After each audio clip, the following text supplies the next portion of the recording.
Alright, y'all. Picking up from part 2. Black woman, who are you? And I gotta pick up where I left off on the card of Coretta. Look me. If I mispronounced the word or the person's name, please excuse me. I am SHU, AMUN Ra. And class is start now. This is part 2. And it's about black women. When you watch the first video, you can see it's about a woman of being a warrior, her strengths, her skills. She also could be an assassin. But I'm leading up, slowly processing, so you can get this in your head. It's not here to humiliate any women. It's not here to downgrade women. No. It's to understand who they are. The good, the bad, and the ugly. We got to understand why they're so aggressive. Got to understand this. And we got to give them their godship. The woman, the black woman, is the goddess of this planet. Not God, not the God, goddess. So some of you women got that in your head. You think you the God. No. You the goddess. G-O-D-D-E-S. Goddess. You are the most powerful people on the planet. The black woman. Don't let it be fooled. Brothers and sisters, gods and goddesses, kings and queens. Now it's time to move on. When I left off, I left with Coretta. I left off reading that she was a rebel, resistance leader of the freedom fighter, forced into slavery in Cuba after being kidnapped from the West Africa as a child. Musically inclined, Coretta used talking drums to communicate code messages with other slaves as a way to plan and revolt. Lead the 1843 raid that freed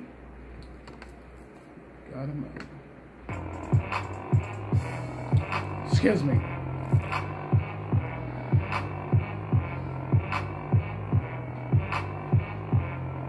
That freed dozens of slaves from captivity. Used a machete to forcibly overthrow Spanish landowners.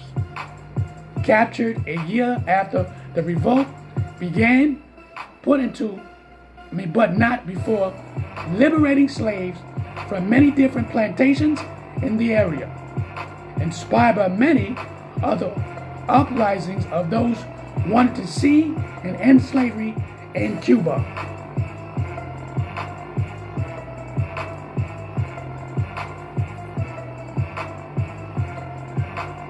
Evidence. Get your Black History flashcards. You will have these evidence too. Remember I told you, I want you to cross-reference. See, I'm not coming to you like I said before. I'm not coming to you just on top of my head. I could have just read this stuff and just started talking. But I ain't want to do it like that. I want you to see where the information is coming from. I want you to see, oh, SHU AMUN Ra done his homework.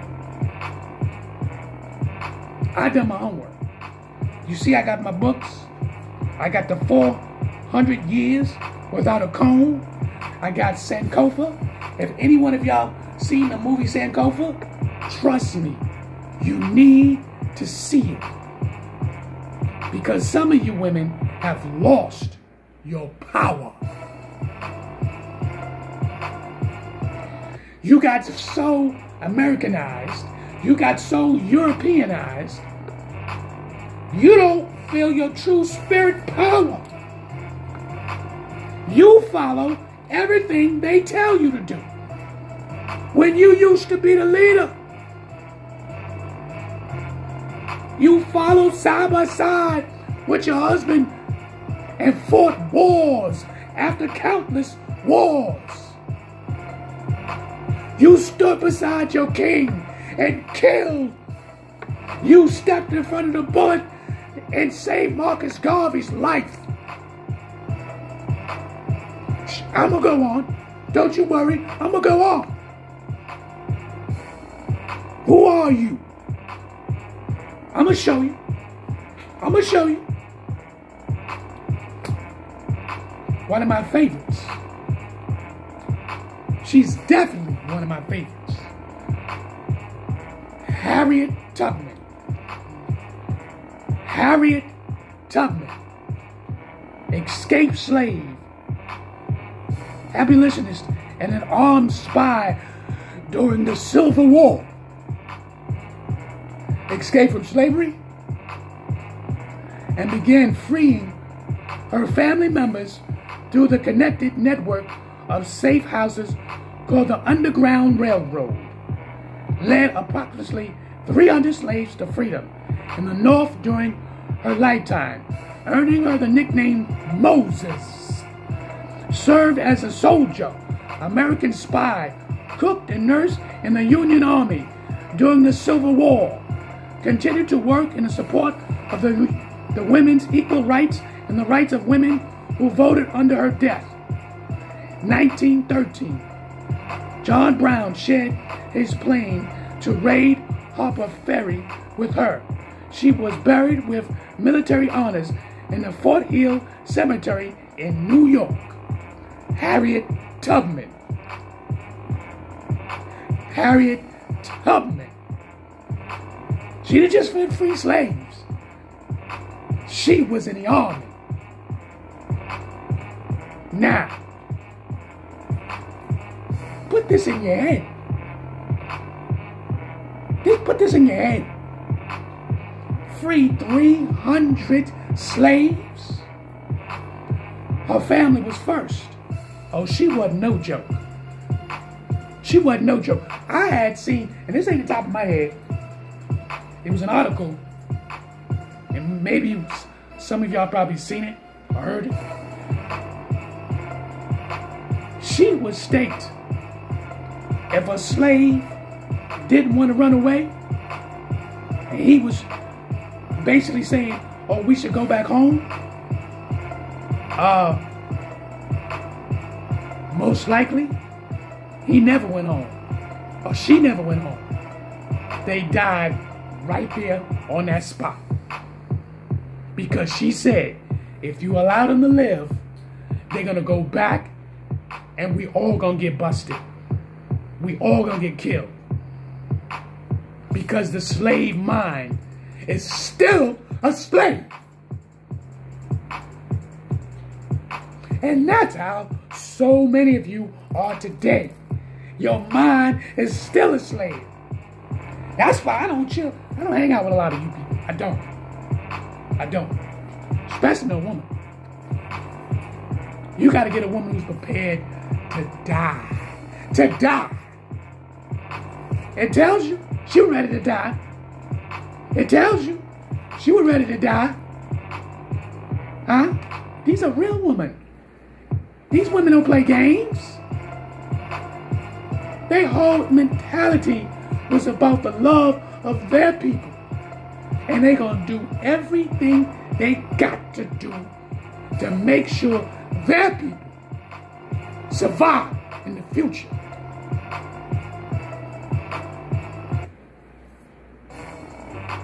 How many people you can say that here in modern times? Huh? I'm not talking about trying to be successful. I ain't talking about being successful. See, I'm bringing you warriors. I'm bringing you true warriors. Evidence. Evidence. Get your Black History flashcards. Then you Google. Then you get your books. Cross-reference. I bring you evidence. It ain't the way it is now. You can't tell me nothing.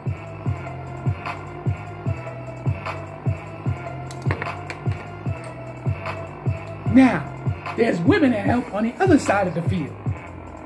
And now it's time to show them. Let's show women that helps that you cannot see.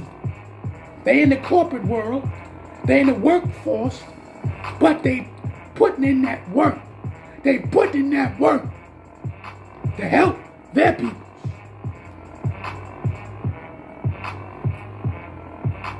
Carol Mosley Berman. I don't know if you ever heard of her. Attorney, activist, and politician.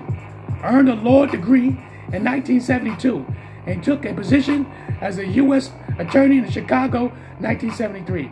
While serving as a domestic representative to Illinois House of the Representatives, she advocated for social change, education reform, and health care reform. The first African-American woman to be elected to the U.S. Senate in 1992. Fought for civil and women's rights and called for more reconstructive gun laws during her time as a senator. Served as a U.S. ambassador to New Zealand and Somalia under the President Bill Clinton in 1999. Campaigned for the domestic presidential nomination in 2003, but dropped out early in the race to join the private sector. That's a warrior. Now, why would you drop out? Why would you drop out? Huh? Because. Understand why she dropped out. To a private sector. Because she understands it's bigger than where she was at. That she can get more results where she's going. You see? She probably understands too that being in the Senate, that probably held her back because they wasn't going to allow her to have too much power. So she needed to go another route to be successful in her mission. Carol. Understand the real goddesses. The real goddesses. Understand this. What you prepared to do? Huh? You ready to sacrifice yourself? Are you? And fight for the women's rights. Because they be trying to keep the women, the black women, low. Like if she's on a small, the last on the totem pole. That's a bunch of bull crap. That's a bunch of bull crap. We could talk about ancient Kemet. I don't like talking about Egypt because Egypt, the word Egypt means slave, means bound. That's why you hear me call Kemet, Nubian, words like that. The Nubian's another tribe. But Kemetic, throughout the Nile River. That's another term dealing with the Egyptian, which you call Egyptian now. The women was worshipped. They worshiped the women. They respect the woman for who she was. I know a lot of things they do you don't like. I know that. But without them, we would be dead. We would be dead.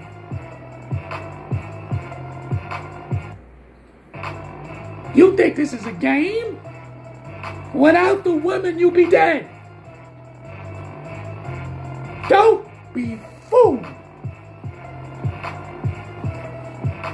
They're very important. It tells you in the Bible. It tells you in certain books the power of the female. It tells you. Are you listening? Are you really paying attention?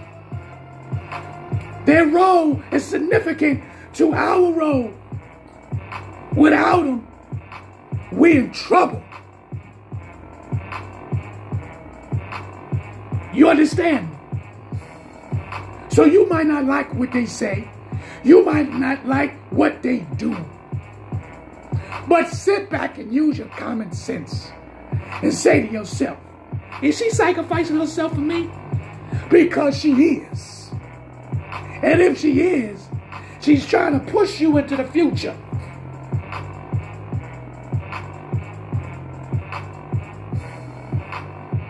And some of you women are lost. We're getting into that. We're going to get knee deep.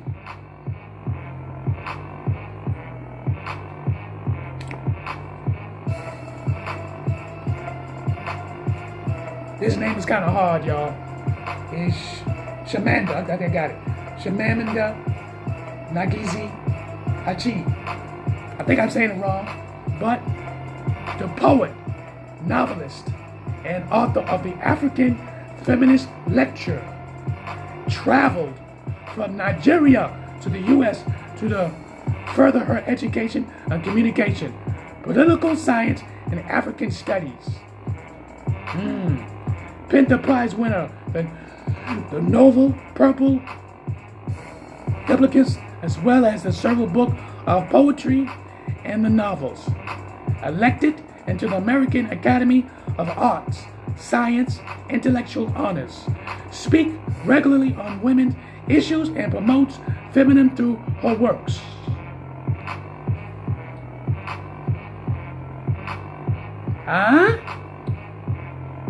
She's a warrior. But this is my thing. My thing is this.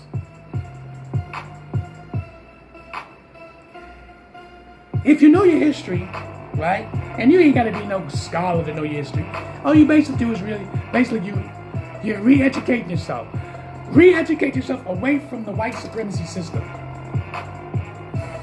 Re-educate yourself. Why? Because they're not telling you the truth. The truth is in your face, but because you believe in the school system, you believe that it's giving you some type of academic skill. It is to a certain point, but they're not giving you the full formula of education. They're not doing that. You are learning more when you re-educate yourself. Re-educate yourself. You are being dumbified. You don't know that, but you're being dumbified. You ain't got nothing to do. You doing the same old thing. Re-educate yourself. This is why I tell you to buy black-owned products, to buy black books. That's why I tell you time and time again to do these things. You wasting your money drinking, smoking weed, doing drugs and all that bunch of bullcrap, having sex with all kind of men and all that bunch of bullcrap. Stop all that. Stop all that. You are the mother. You hear me? You the mother. Now when I look at my mother, when I look at my goddess, my mom is my heaven. Then my wife, she's my heaven too. But my mother is the original heaven. She is a warrior. My father's gone, he passed away. But my mother had kept it together. She pushed every last one of us, made us mentally strong. Ain't nobody can destroy my mind. You got to fucking kill me. You think any one of you know. You're not. Trust me, all my brothers and sisters. We are psychologically powerful. We don't follow religion.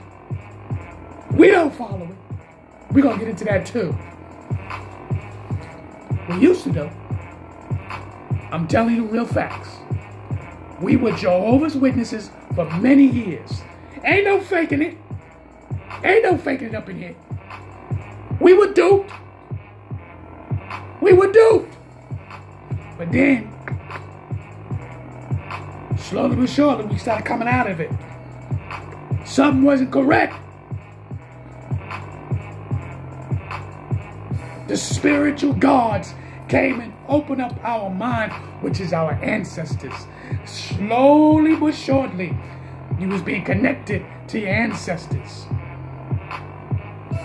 And choose to wake up. Choose to wake up. The woman is the pioneer. The woman is the pioneer of our success. Now I show you these cards. It's because you got to find who you are as a woman. Black woman, who are you? Find yourself. You got women on the front line battling things that you would never understand. If your brother sacrificed her life for you to have a better life, it ain't for you to walk around here whoring, sleep with everybody, because they told you to do it on TV. They told you to do it in the magazines. They told you to do it on the movie theater, didn't they? BFFs. You can sleep what you want. You can have many dates you want. All kinds of dating. Well, when you do that, you know what you're doing, right? You are splitting up your deity, because when a man and a woman get together and they seal in that sexual act, the deities will begin to unite, will be pulled together, and you begin to take parts of each other. I know that. I've been there. You ain't gonna tell me nothing. You ain't gonna tell me nothing. You ain't gonna tell me nothing. And some of you loose. You loose. Swinging your behind all over the place. Little demons. Shaking your flesh all over the place. Oh, we're gonna get into that. We're gonna get into it. You got women like this sacrificing themselves. They putting that work. It ain't just for themselves, but they putting in that work. They putting in that work. They putting that work and died in what they believe. Putting in that work. That's why some of you need to watch Sankofa. Oh yeah. You need to watch that. I'm going to give you a small illustration about Sankofa. Sankofa was his model. She was his model, right? Beautiful model. But she forgot who she was. And when she was modeling that, she was on a sacred ground. The ground where African slaves came through, where they were captured.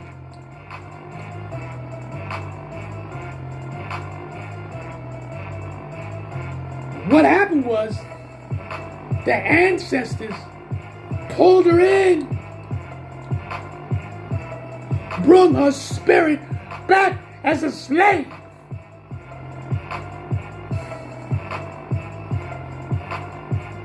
And let her feel emotionally turmoil, psychological turmoil, physical turmoil, what the slaves have done and sacrifice. Let her feel what the white master was raping her, torturing her on a daily basis. Sankofa. Oh, when she came out, she was a different kind of woman. I'll leave it up to you. Find it. Search for it. Sankofa. That will rock your world. Oh, yeah. Oh, yeah. Watch 400 years without a comb. You will watch this movie, this documentary, how it will mess your mind up, but bring you to an essence. Why do our people do what they do? And where did this nonsense begin to come from?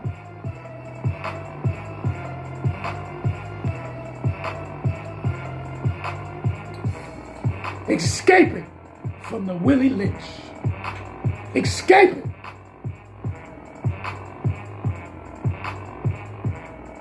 You could be successful. You could be successful and know your history. Who told you can't? You could be successful, know your history. You can still do the things you can do. But these women, these great, outstanding women, they made a conscious choice. The conscious choice was to better themselves, put themselves into position to be able to turn around and help other women in a larger scale. Understand this. Understand this. But it's a percentage of females that in certain areas that's painting a bad picture.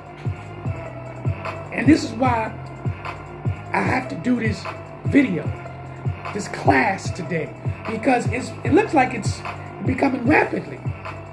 And when you start to talk to certain females and talk to them, they're aggressive, over-aggressive.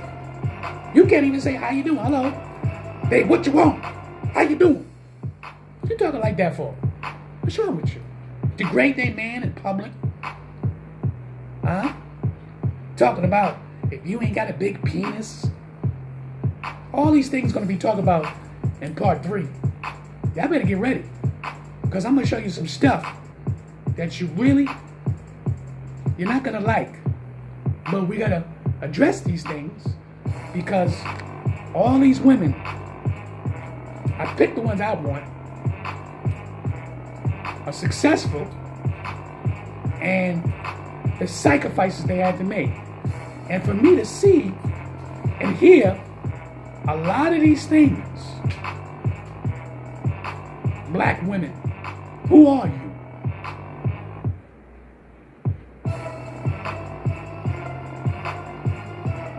You are a goddess. You are a goddess. You